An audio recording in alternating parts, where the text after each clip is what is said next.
Shalom, selamat malam untuk kita semua. Pada video kali ini saya ingin membahas tentang keselamatan di dalam kekristenan ya. Nah, tentu kalau kita membicarakan tentang keselamatan di dalam kekristenan itu sangat-sangat berbeda jauh sekali dengan konsep keselamatan di dalam agama-agama lain ya. Karena konsep keselamatan di dalam kekristenan itu bukan manusia yang mencari Allah, tetapi Allah yang mencari manusia. Allah yang mencari manusia. Nah, tentu kalau kita menyoroti lebih dalam lagi tentang konsep keselamatan secara umum, berbeda sekali dengan agama-agama sebelah, agama-agama teman-teman kita.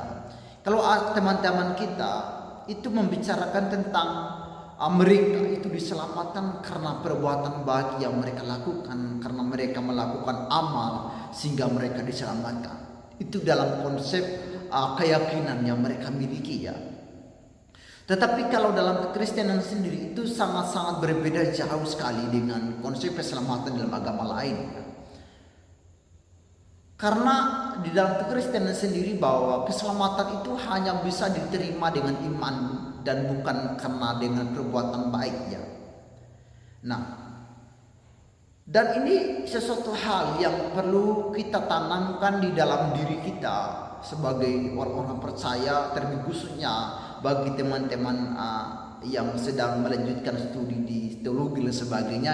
Ini sesuatu hal yang sangat-sangat penting ya untuk kita pahami dan kita mengerti dan kita juga melakukan dalam hidup kita sehari-hari. Nah, yang pertama saudara, bahwa keselamatan itu diterima dengan iman. Nah, mengapa keselamatan itu hanya bisa diterima dengan iman? Karena kita mengakui bahwa manusia itu sudah semuanya berdosa dan tidak ada seorang pun yang bisa datang kepada Allah dan bisa mengasihi Allah, bisa mencintai Allah, kecuali Allah itu mengasihi manusia itu sendiri.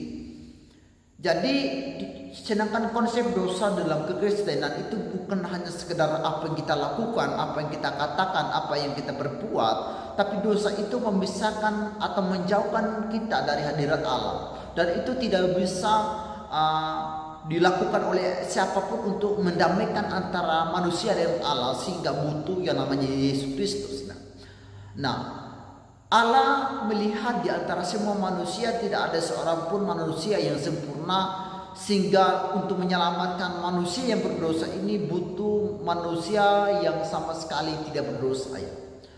Jadi bagaimanakah cara Allah agar manusia itu bisa diselamatkan oleh Allah? Yang pertama saudara,